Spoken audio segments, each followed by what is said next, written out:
Hi, everyone. I'm James Protin. I'd like to give a special thank you to our sponsors for the podcast, Candelore's Barking Beauties, with 5 locations throughout the region, and His Place Coffee Community and more here in Menneson for hosting us. Hi, my name is Kelsey Candelore, owner of Candelore's Barking Beauties, where our salon is your salon. We have 5 convenient locations, no appointment needed. All breeds welcome. Any size dog. We are open Tuesday through Saturday from 8 a.m. till 6 p.m. We have 5 convenient locations: Elizabeth, White Oak, Finleyville, Monongahela, and Irwin. Love to have you visit us.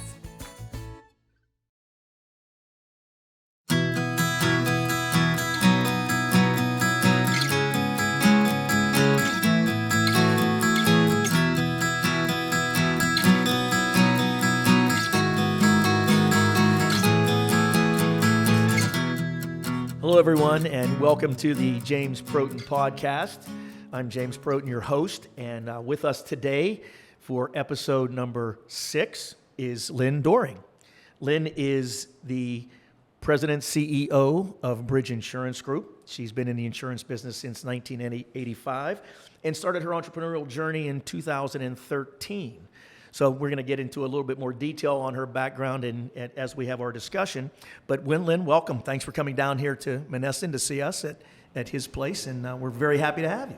I am so thrilled to be here, and hats off to his place. This is the most delicious coffee ever. Please visit if you're in the area. It is well worth it. It's a lovely facility. The staff is welcoming.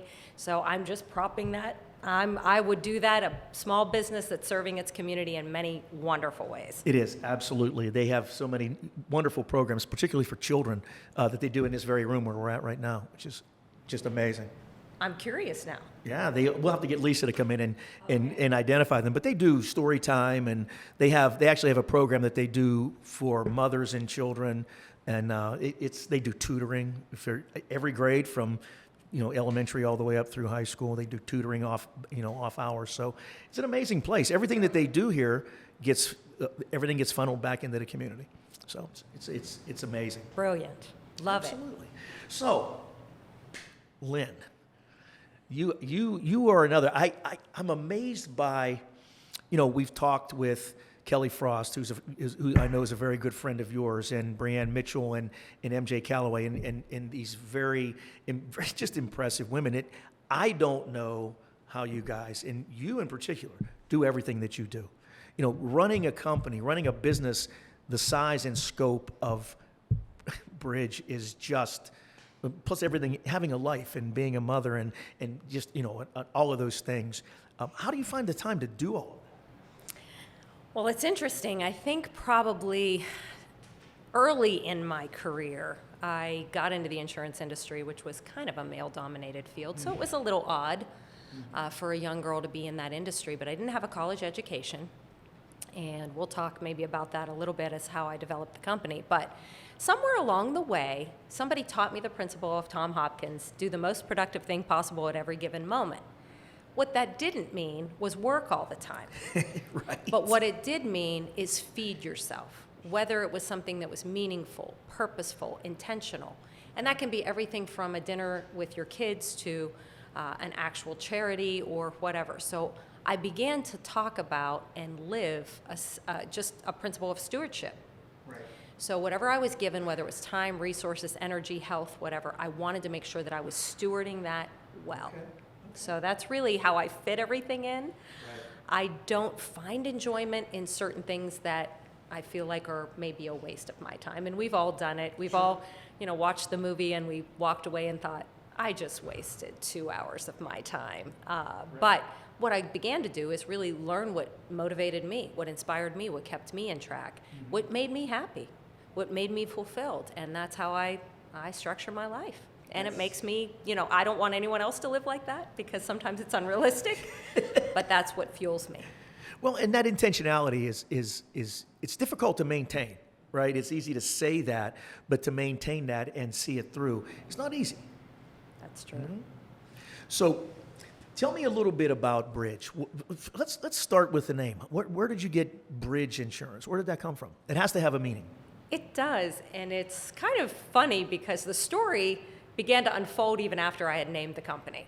So I was coming out of a partnership with my now ex-husband, we're on great terms. We both own agencies, so there's no issues there, as a matter of fact. But after our divorce, I did end up starting my own agency.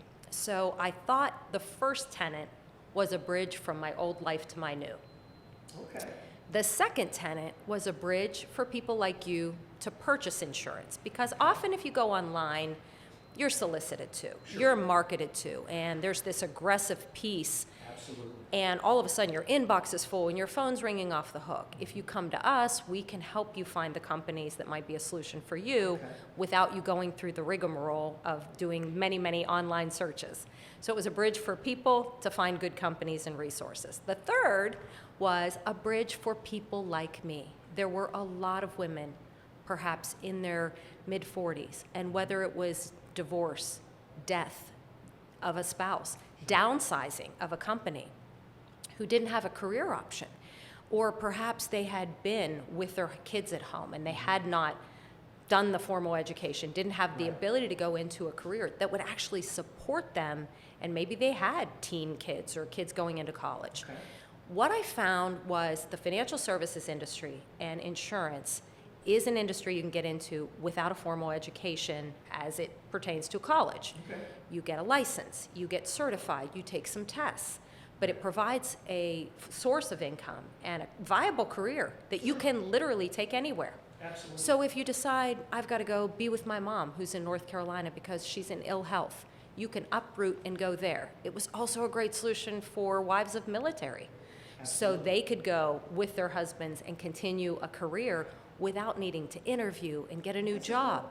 So critical. So I'm very passionate about moving forward with connecting people that may not have the traditional education into a career that could be truly a viable long-term, lifelong career. Sure. That's amazing, because our youngest is in the military, and his wife, they've moved 3 times, and she's a high school graduate, and they have 2 kids, but the ability to have a professional career, right? Instead of, say, going and getting a part-time job at Walmart while you're in this posting, right? Until you go to the next post. That's amazing. It's a tremendous opportunity. I never thought of that, but that's great.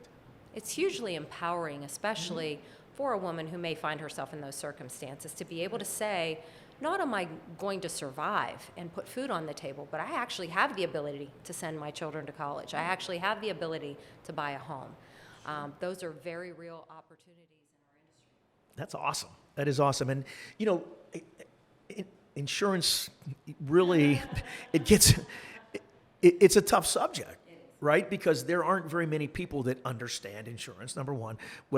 So what type of insurance does Bridge specialize in? What do you do? We're pretty excited because over our almost 10-year history, because we started in 2013, we have several divisions. Our strongest component, the oldest division that we really built the core of the business on, was health and Medicare, which again, very volatile subjects, especially with all the legislation that surrounds them. Most of our agents in those markets do 200 hours of certification every single year just to remain compliant and up to date, and represent all the companies that we need to. So that's one piece. That's a lot. Then we have the life division, which is life insurance and all of its components. We have multiple companies, so if you're maybe not in perfect health, or you're older, you're younger, you need a larger amount. It's a buy-sell agreement for a business. We do every type of life insurance. We do long-term care, disability, of course, the dental and vision. And one of our newer divisions is property and casualty. It's kind of limped along over the years, but the last 2 years we've gotten very serious about developing our property casualty division. We have a lead. She's phenomenal. You'll love working with her. She's very attentive to each detail. And then, of course, we do all the ancillary products that are commercial liability and things like that through her. The one cool thing that I think about everyone on our team is there's 2 different types of insurance. The larger national companies that market, they are not considered a legacy agency. We are legacy agents. We operate as fiduciaries. We're licensed in 18 states now, and our software allows us to look at every company in every zip code. So the key is we're treating each person as an individual. Those days are kind of beginning to dissipate with the onset of, again, internet marketing and online and TV commercials. So I think we lose a lot of the personal touch. Okay. And I call it the grocery store test, the church test. I'm going to see you at church. Right. I'm going to see you at the grocery store. And instead of saying, oh, there's a client, I want to walk right up to you, shake your hand, and feel good about the business we did together. And every one of my team shares that.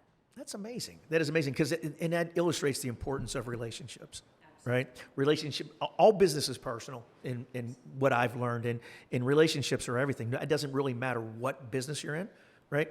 I do business development in the engineering industry, which is, try to sell engineering services. That's like, okay, Is it as fun as insurance? I need you to give us $100 an hour to go out and watch grass grow, because that's exactly about as exciting as it is. And there's a lot of parallels with insurance, in any other professional service. So do you specialize in individuals? Do you do anything? Do you do business, commercial type insurance? Like, would you go in and insure the entire staff of a business, for example? Absolutely, we do everything. So we built our history on the individuals, but over the last several years since we've developed this agency, the last almost decade, we have navigated into the group insurance and the more commercial on those sides. That's the word I was looking for, group insurance. Yes, exactly. No, that's perfect. So that's fascinating. So how big is your staff? How many people do you have with you? We have 11 now, and then we have some independent agents that will once in a while work with us, but it's a great staff, and like I said, each one has their specialties. Some are certified in multiple lines, and that's maybe just due to their history in the business. But again, we really want to take each client and look at them specifically and not put them in a cookie cutter approach. And you're right, it's about relationships. I really do want to serve the people as if they were my own family. And I love that you get it about relationships, because, again, you and I have encountered each other through networking. And again, I still am not sure exactly how and when we met. It's been several years, but been a long time. But and I'm too old to remember that far back. But one thing that I know whenever I go to a function, whether it's the Washington County Chamber or whatever, the Pittsburgh Business Exchange, I know I'm going to see you there. Is it's one of those things you can walk into a room of 1,000 people and you're going to see faces that you recognize. You're not going to be alone in those 1,000 people, and you get that, right? And I think that, talk a little bit about your kind of philosophy, for lack of a better word, on relationship building as it pertains to business. It's interesting because somebody asked me one time, do I love insurance? I said, no one loves insurance. And no little girl, when they're 7 years old, says, I think I want to be an insurance agent when I grow up. I mean, maybe some do, but it's not a common pursuit. But what I said is I love people. What I have had in my almost 37 years of being in this industry, I have met the most unique, remarkable people from all over the country. The stories I've heard, it's an education every day. You learn about different walks of life, businesses, how people have structured things, what's happened in personal stories. So my passion for loving people, I think, is probably the one thing that I'm most known for. My kids joked, we took a trip to Cancun and I actually knew someone there, and they're like, is there anywhere you can go that you don't know someone? But my point is, relationships are like buttons on an elevator. Mm-hmm. Some will take you up and some will take you down. But I also believe that there's several types of relationships. So my business relationships have come out of just a genuine care for people. Right. But I also think there are relationships where I'm more of a taker. I do pay, and I submit myself regularly to business coaches. My pastor, I'm going to have people that lead in markets where I don't know everything and I'm continually growing. Then there's those who I feel like are equals. In those relationships, I want to be a matchmaker. I'll sing that, maybe later. But I want to be a matchmaker. So if I know you, and you just mentioned something to me about making a connection, I want to be the person who knows someone. I want to be the one that you can come to and say, I know someone. So I love being a matchmaker, and that's my equal relationships. And then I do feel like, as we're sitting here in his place, where we've got a whole business dedicated to serving a community, You have to have those that you're giving into that could never give back. So all of these different levels of relationships play a role, but they provide value and purpose, and you lay your head on the pillow at night and you know you've made an impact exactly right. in real people's lives. That's exactly right. And it all starts where you started, right? You have to love people. Yes. And you could know everything there is to know about insurance. You could have a PhD in engineering, but if you don't love people, you will not be successful in business, in any business. That's where it all starts, right? Because you're selling to people, you're putting your products, your services in front of people, you're managing people, you have people working for you. It all starts and ends right there. Absolutely. That's awesome. That is awesome. One of the other things, I think, relationships, and this is funny because, this isn't a dig, but back in the day, when I started my career, there was a lot of golf course life insurance sales or golf course sales of some type of insurance. And it's, hey, I'm your buddy, pat you on the back, sign here, I know what I'm doing. With the onset of our availability to go on the internet and find out everything we need to know about everything, that no longer works. So what I like to surprise people with is my warmth and my genuine concern about their individual situation, and then literally shredding them with my knowledge. I am a constant learner. So when they come to me, and I have earned the business of some of the top firms in Pittsburgh because of my knowledge. I would like to say it's because I'm nice, but the back door of that is you have to be excellent You have to be able to back at it what up. you do. Right. Right. No, that's exactly right.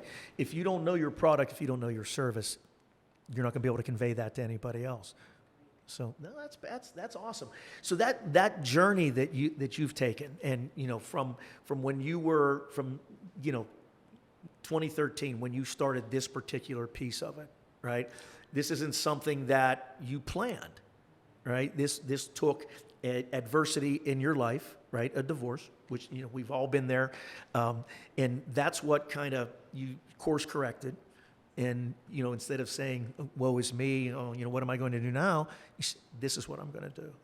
So what was the thought process when and your kids aren't that old, so your children were, they were younger then, especially you're younger too. So what was kind of going through your mind when all that happened that gave you the confidence to say to yourself that I can do this? It was the most horrifying time of my life. My son was going into his sophomore year of college. My youngest two, I have 4 children, but the youngest two. My youngest daughter was going into her freshman year of college.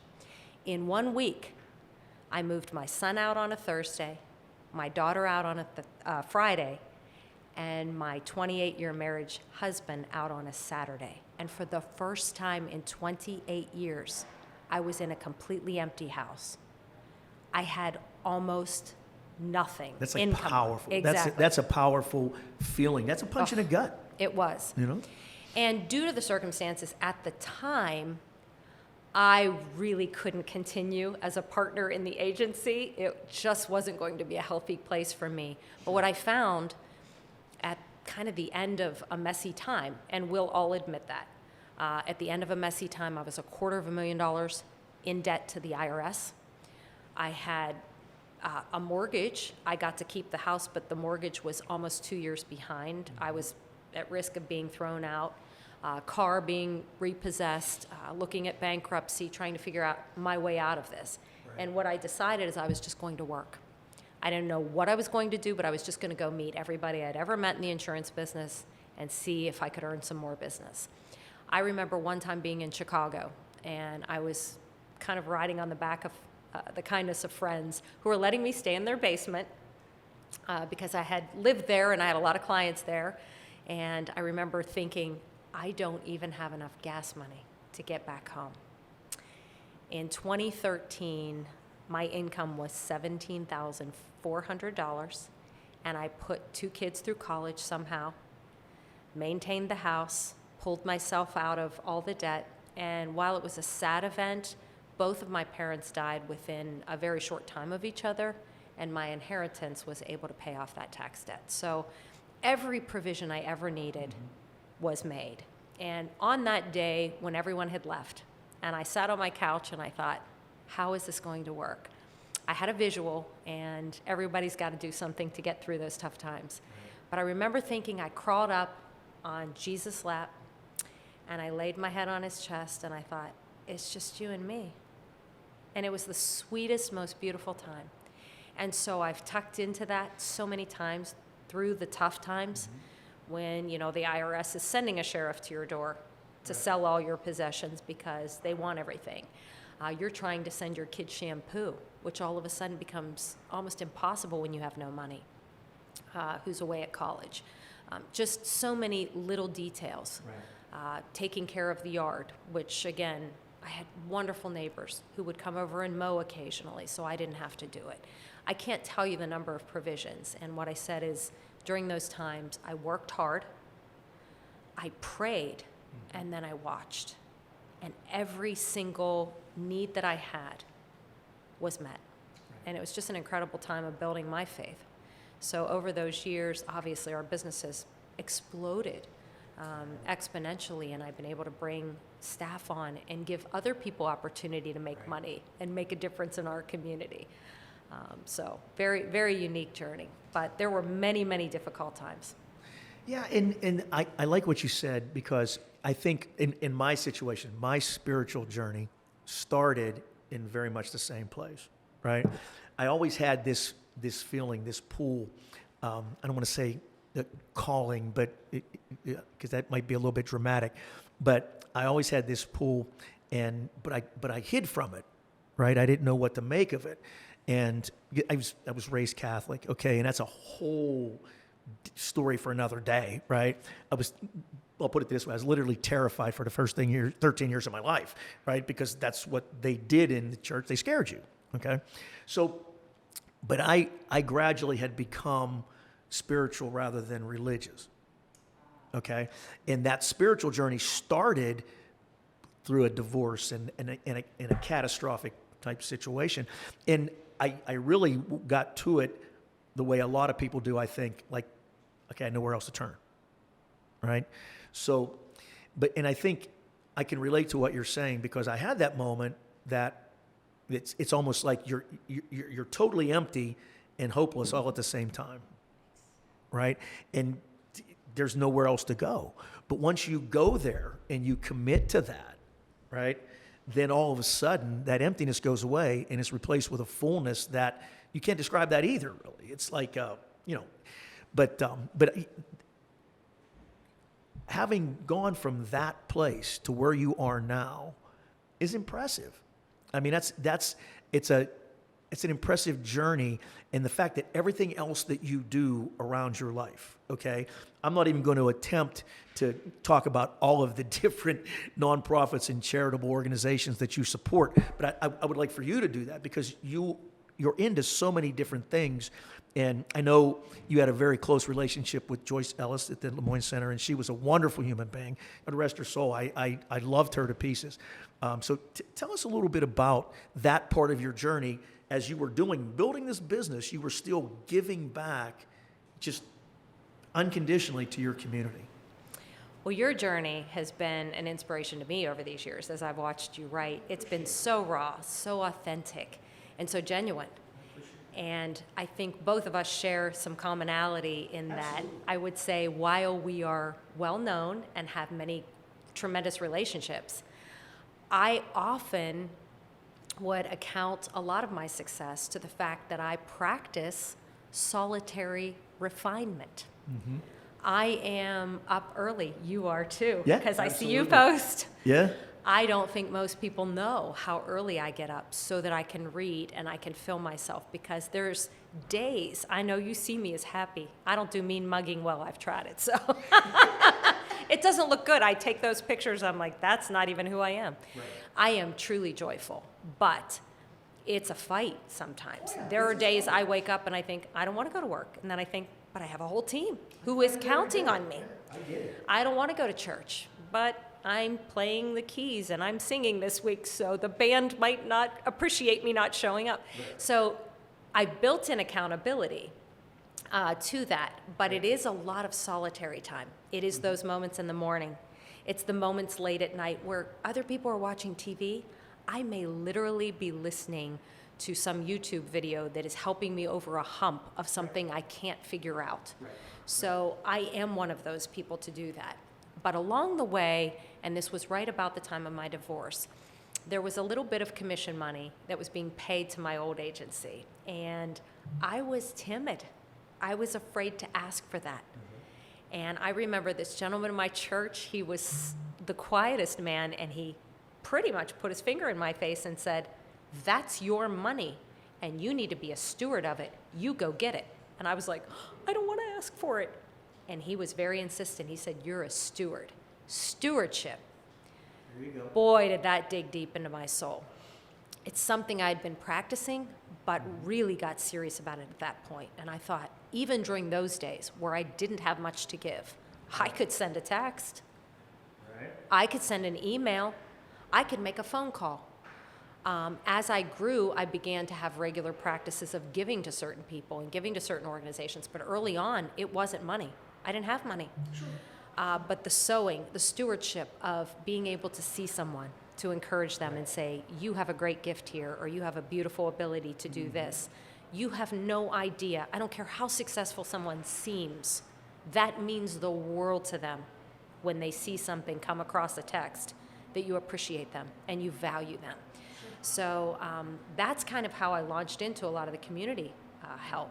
Joyce was an inspiration. Her story is unparalleled. Yeah, absolutely. Where she was a successful dance teacher for 30-some years, drained her savings to begin a community center very similar to what we're sitting in today, and to really help children in her community. And she didn't just want it to be spiritual. That is a big part of it. Right. But she gave them practical things. So she taught them job skills. She taught them how to do conflict resolution. She taught them how certain eating habits were going to impact their long-term health. Just an incredible person. So I took inspiration from that. And so while I can't go do the physical work as much as I'd like to, because I love to be in those situations as well, Right. I do like to fund it. And part of what I've noticed is my stewardship is that in being a good steward, I am able to give money towards those organizations that I feel like are making a difference. That's excellent. And I, being faced with the same, I started getting involved in community a long time ago because I came from that. My family we were those people. But, I didn't always have the ability to write a check, right? But what I found out was I can still bring $10,000, $5,000, right? Because of what we talked about, because of relationship building and the network that I have built from being an old man, right? That, I can go out and do a little fundraiser. I can pull that money together from maybe, 10, 12, 20 people that I know and still support that organization at a level that, again, I couldn't write that check for that, right? But I feel good about it because we were still able to bring that support to that organization. So I think that when you get somebody like Joyce who had that impact in your life, right, and gave you that inspiration, it makes it easy. It makes it really easy. And you're a big supporter of Chambers of Commerce. And I like that. As you know, I was the president of the Mon Valley Regional Chamber of Commerce and really got into that. Didn't really know the benefit or see the benefit before I really got involved. I was on the board for many years before I became president for a term.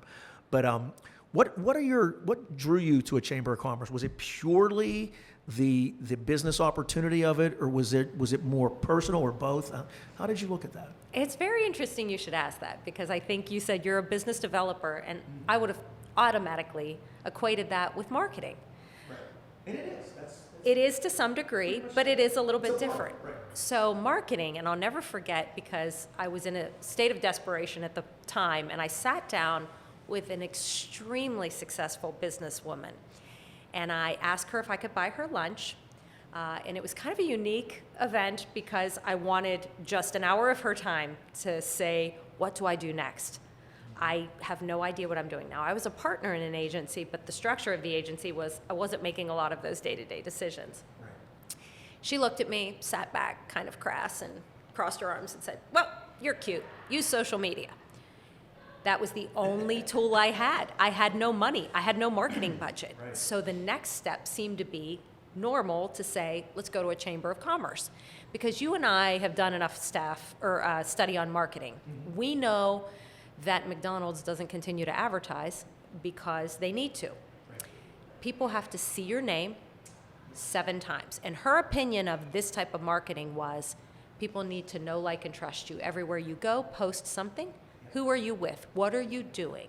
I mean, even if it's promoting a business like we will here today, we want to know who you are before we want to do business with you. So I started with social media, and then the next navigation, because it was kind of the least expensive way to do it, was through the chambers. I will be, excited to tell you, and would encourage anyone, you can sponsor another starting business or a nonprofit into a chamber membership. Brilliant idea. And I think the benefits to that are they're going to get exposure. They're going to be able to tell their story. And that is going to make a community difference. It isn't all about the bottom line dollar.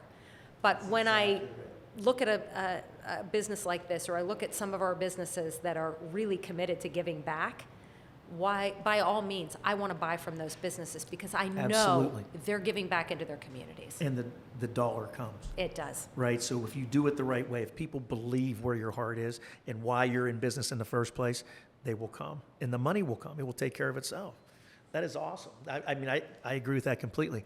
So one thing, and I joked earlier before we started filming, is that we were going to ask you to sing today. So music, I won't, but but I know music has been a very big part of your life and of your journey. And have you always been musical? Have you always done that from the time you were a kid? Yes. I had the privilege of having parents who were very committed in the church. My dad was the organist and choir director, so he ended up playing classical piano for most of his life. All of my siblings took trumpet lessons, guitar lessons, piano lessons, music lessons. I was the only one who kind of became the singer, which was funny. But somewhere early in my life, probably middle school, I began to do some solos, sing in choir, and it's just navigated into a literal lifetime of always serving in some capacity in a church, whether I'm singing, directing a choir, or playing piano. I think it's valuable because we all know music brings emotion. Mm-hmm. And my joke about emotions are like children. You don't want them driving the car, but you don't put them in the trunk either. Right. And there's nothing better than having either a beautiful event, whether it's a wedding and some song comes on, and maybe it's the first bride's dance, and you're just, the emotions are flowing. There's that. There's the coming home from a big fight. Maybe you had with a sibling or a spouse or whatever, a boyfriend, girlfriend, and you hear that one song that just brings you to tears or lets you get the rage out. So there's such a powerful component to music that connects us on a level that's way more than intellectual. And we need that. We need that to give us messages of healing and hope. And sometimes it is just getting your rage out. Sure. So. Absolutely. And by the way, I don't know if you noticed or not, but the studio audience approved of your child analogy in the car. So they were nodding their heads. Everyone thought that was a good idea. So that was, and that's very real. I mean, and it really is. You can't bury it. You can't hide from it. You can't bury your head in the sand. You have to feel life, right? You can't just go through it. You can't see it. You can't, seeing it, tasting it, smelling it, hearing it is, that's great. It makes you present, but it doesn't make you aware. Feeling life makes you aware, right? And that's how you heal. If you don't feel the pain, if you don't feel what hurt you, allow that to come over you and experience it, you can't heal from it. Absolutely. Right? You have to feel it. It can be excruciating. I would say I'm not a counselor, psychologist, psychiatrist, but I've been through a lot in my life. I've had my life threatened. I've been through bankruptcies. I've been through foreclosures. I've been through relational issues. I've been through public humiliation. I mean, you count it in there. I've had it all. But it is not the thing that you want to anesthetize. Right. You don't want to ignore it. You have to embrace it. So when that big, ugly, prickly monster, and I always liken it to a porcupine, you want to like hug the porcupine, and the minute you get that thing close, I mean, it's just devastating. But you wake up in the middle of the night and you've got that excruciating pain, don't anesthetize it. Embrace it.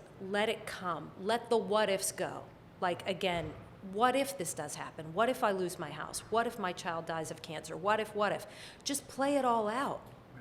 Because the more you begin to embrace that, the more ability you have to heal from it or walk through it.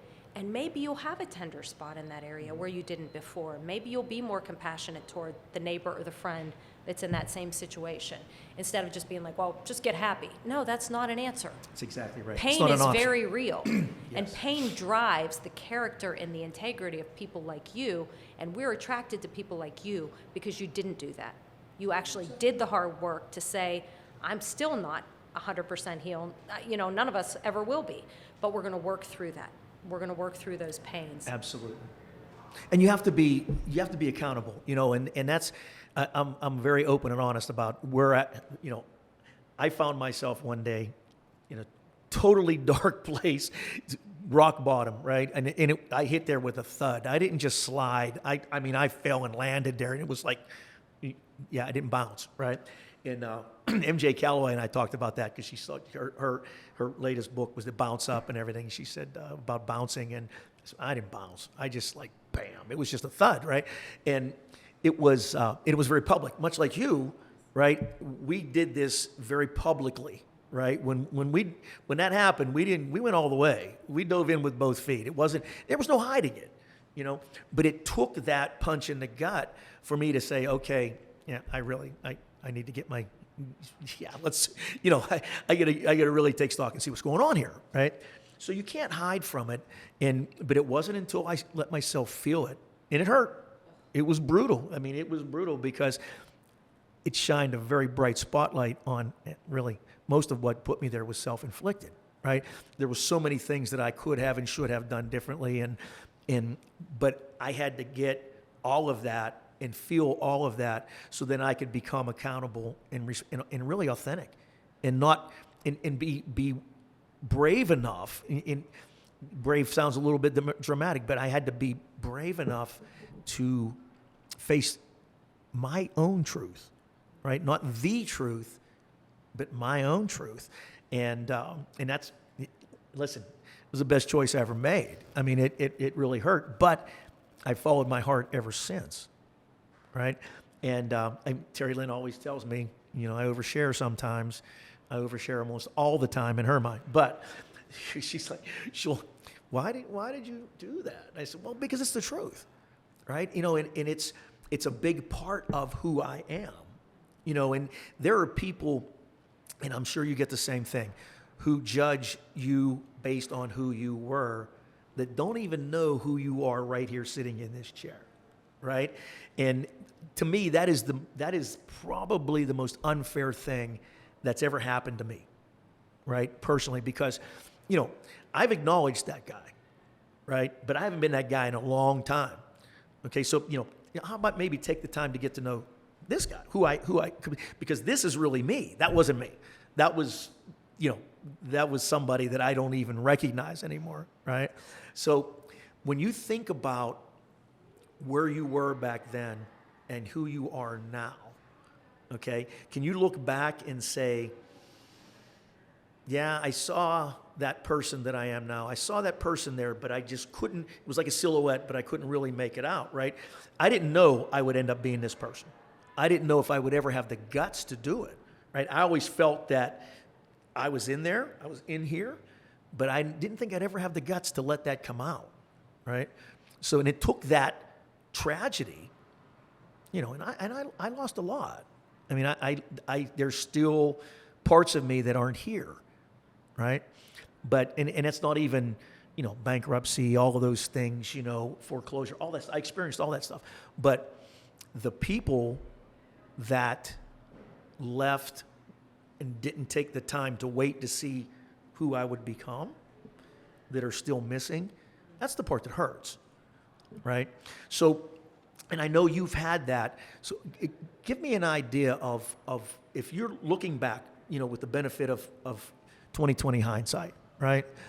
Did you think that ever think that this is the person you would end up being right now here today? Not in a million years. Yeah. Not in a million years, which is the beauty of it. Right, exactly. So I'm going to preach, so I'll pull up His praise. What I like in this journey, too, is there is what is true, than there is what is truth. And so if we believe that we've been forgiven, maybe you did, we all have committed sins. I always say, and my pastor and I joke, I'm like, yeah, I've already had, 400,000 this morning. I opened my eyes. Right. And I was already complaining about something, I'm sure, in my mind. So, but the sin is what was true. But the truth about you is that that's been forgiven. So walking in truth gives you the ability to be authentically real and humble and say, I have been a mess. I have been horrible to people. I've made horrible decisions. I've hurt people. And you recognize that. But you don't allow that to be your future definition. As a matter of fact, you do what we did. You bring that right into the light and you say, that is a problem. Exactly. So we need to fix it. Right. And so whatever that means, you go find counseling, you go find the information you need to look at yourself and begin to fix those character issues, which we all have. Absolutely we do. Absolutely we do. And I will probably always be broken to a certain extent, right? And I know you feel the same way. I will never be completely whole, largely because of the path that I've walked, right? But had I not walked that path, I wouldn't even be where I am today. I needed that. I needed to leave some of those pieces along the way in order to become who I am, okay? So when you think about healing and becoming whole, and none of us will ever achieve perfection, right? It's except when you look at it as imperfection, actually, as it relates to we humans, is perfection, right? Because we were created to be imperfect, right? So I think that I will always, no matter how much time I'm blessed with on this earth, will be a little broken in some ways. And I'm good with that, because I think that is what will make me the best person that I can possibly be. Well, the way you connect with people, literally on a daily basis, is through your brokenness and your journey. You would not be there. You would not be making impact. You would not be giving people hope. And I watch the comments. You're not. It's amazing how many people relate to that. You are not reaching one or two people. You are impacting hundreds and thousands of people. I appreciate that. But it starts with one, right? Yeah. And when Nick and I started doing this, we both said, and Nick, my executive producer, right? I don't want to say too much about him because he gets his swelled head. He's like, it's tough, young guys. But when we talked about this, it was like, if one person watches this podcast and it's that one person that needs to see it, we're successful. If 1 million people watch it and we don't reach that one person, then what did we accomplish, right? So we're doing this for the same reason I write the blog. And I write that blog, and the reason I post it on Facebook is because it's the most accessible place for people to find it, for that one person. And I've never written that for anyone except that one person that I've never met, right? But I know they're out there, and I know they need to read it. And so that's why we do it. And that's why you do what you do. Because there's that one person out there. And if you and I each make it, if all of us, if the studio audience over there, if we all impact one person positively, I mean, what's the ripple of that going to be, right? So if the average person knows 100 people, and those 100 people know 100 people, right? So you touch that one person, they then touch, and it's amazing that with social media, as you said, we could literally, like that, sitting right here, impact 1 million lives, right? Just by targeting that one person that needs to hear it. That's where it starts. Yes. That's awesome. It's phenomenal. The power of our reach has been incredible. And like you said, I just think your journey has been so easy to connect to. And what I never want anyone to feel is that there isn't a component of people along the way. And again, we've talked about this. I've leaned into people very hard during my tough times. I know the people to go to and access and resource. And again, that's a big part of our building relationships and being involved in the community and being accountable. It sounds crazy, but sometimes when you know you have to be somewhere, it keeps you accountable, because if you don't show up, you want people to miss you. Yeah, absolutely. I want people to care about me. I am still, while some people see me as this confident, bad woman, just I'm out there and kicking butt and taking names every day, I still want soft places to land. I still want a shoulder to lean on. I still want a good long hug, not the pat on the back, the quickie hug that you give and you're on your way. So each of us needs that type of connection, and that level, that depth of connection is what keeps us in the game long term. Absolutely. Isolation is the most devastating of all, and unfortunately we've seen so much of the suicide rates go up, and so much has happened in the last 2 years because of isolation. If you are connected, you have a more fulfilling, logistically speaking, and every doctor, every psychiatrist, psychologist will tell you this, if you are connected, you will have a better life. I agree. I think that's very well put. Talk to me about a mentor. Mentorship is very important to me, because I've had a couple of mentors in my professional life who literally created me professionally, okay? Taught me everything I know. And I'm still, 25 years later, I still rely on them. In fact, I brought one of them into the company to work with us, because he's just an amazing dude, right? And he's just fascinating. And he's the guy that actually taught me about the value of relationships and networking and all those things, right? So tell me about one mentor that you've had, not a business coach, not a life coach, but somebody who just genuinely you attached with you, that helped you in your life, either professionally or personally. Well, I think probably one of the people that stands out so much in my mind is a pastor I had. Now, this pastor was well decorated. He was a doctor, had his doctorate of divinity, had gone to Princeton, well schooled, and if you met him on the street, his soft demeanor, his love for people, and his ability to remember a name he had heard one time was unmatched. He was at every bedside when someone needed somebody to pray for them when they were sick. He was at every life crises event, and never would you know it. He flew under the radar for his entire 37-year ministry. He's still alive, but he has retired. That spoke so many volumes to me. I, like everybody, I think I still claw for attention and accolades. I'm still trying to prove myself that I deserve where I am, or I deserve the successes I'm having. That's just being honest. I'm still putting myself out there. My pastor asked this week, he said, how do you know when you're putting yourself before God? And I was like, I don't know. I have this very difficult thing because I have to market myself and my business, but I don't want to make it look like I'm so great, like you should come buy insurance from me. So it's this delicate balance all the time. But this man lived a life of service and impact. And if you go into Washington County and you mention his name, there's nobody that doesn't know him. Oh, he married my so-and-so. Oh, he counseled them. He did this funeral service or this wedding service, but he was never famous.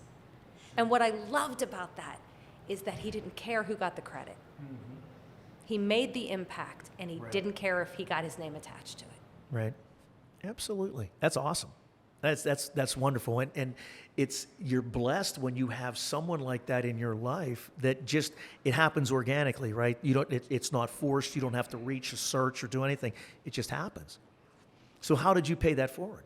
Do you have somebody in your life that you've reversed that role? Yes. So that's the other piece of it, is I have really tried. And again, I'm so far short from what I think of who he is, because he's just so humble. He would never even say he was a pastor. He'd just say, I'm just Don. And I'm like, no, you're doctor, reverend, the whole bit. Sure.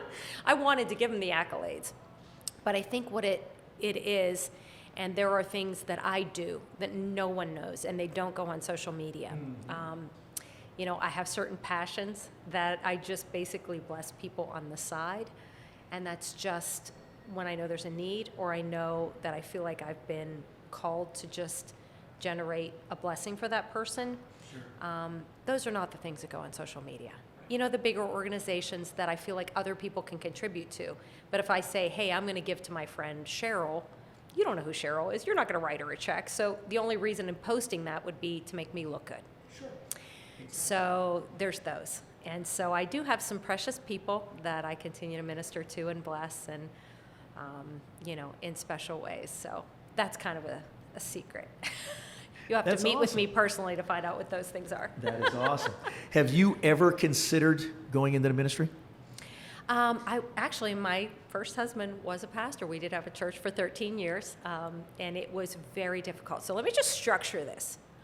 We were both in the insurance industry. We had 4 children. We went to Bible college for 6 years. We pioneered a church, had a church for 13 years, got on radio. We did Bible college. We did 3 services a week. We ran an entire children's program, a women's ministry, a worship ministry, and we knocked on 35,000 doors in the city of Cincinnati over our tenure. It about killed our family. I wouldn't recommend it for anyone, and we both look back and say, we could have done things a little bit differently. So, but the beauty is, and I will share this just intimate moment, my second daughter, my middle daughter, who has all the children, she requested a meeting on Sunday. So it's appropriate that we talk about this. And she said, I would just love for our family to get together. So my son's in Nashville, but my ex-husband, all 4 of my children, or 3 of the children that are here, and we Zoomed my son in from Nashville. Awesome. And we had a 2.5-hour time where we just shared our hearts.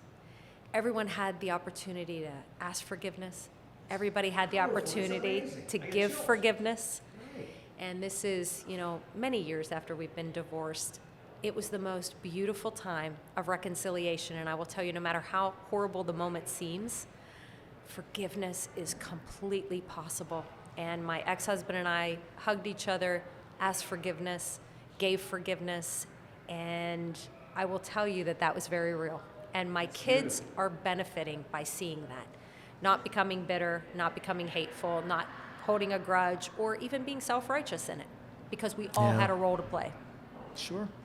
It's, marriage is not singular, neither is divorce, right? And when it degrades into blame, that's when those things go off the rails, right? But what you just said, I just got chills. What you were just saying, that's amazing, because I'm in that, right? But wow, thank you for sharing that. What haven't we talked about that you might want to throw in here to bring things back around?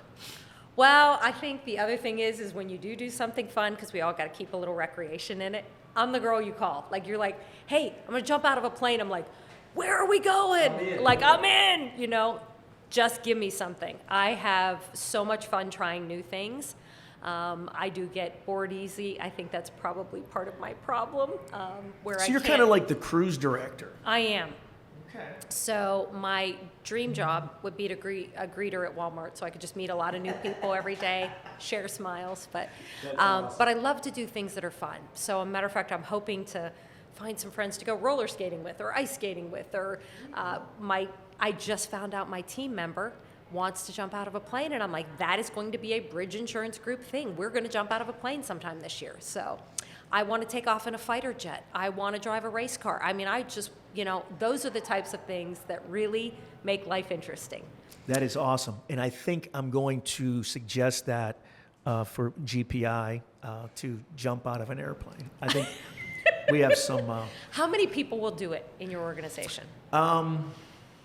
I think a couple will do it. I think there are some that will run for the door, but I do think there's a few that will do it. I really do, because and we've got a nice mix of staff that, and honestly, I'm pretty sure the studio audience will do it. Some are here. Yeah, some are here. Yeah, so we'll do it. So Lynn is going to take all of the GPI staff and throw you out of an airplane. So, but I think that's awesome. And I like to try new things. I like to do things. I will not be one jumping out of an airplane. That is not going to happen. I'm just a tad too old for that.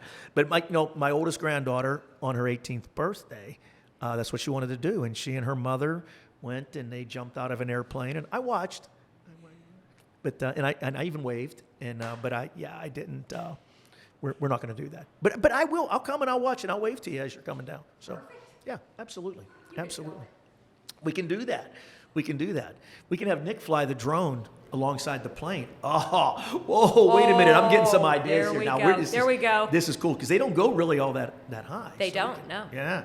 Oh, Nick. Film my That's terrified an entire face. episode. We'll do the podcast. They can parachute in. This is awesome. This really has some potential. See, you're just amazing. Listen, my dear friend, thank you so much for coming and joining us. I always love my time with you, and it's been too long since I've seen you in person through all this COVID silliness, but I'm sure I'm going to see you around, and thank you so much. I love you very much, and enjoy the rest of your day. Thank you for what you do. Thank you.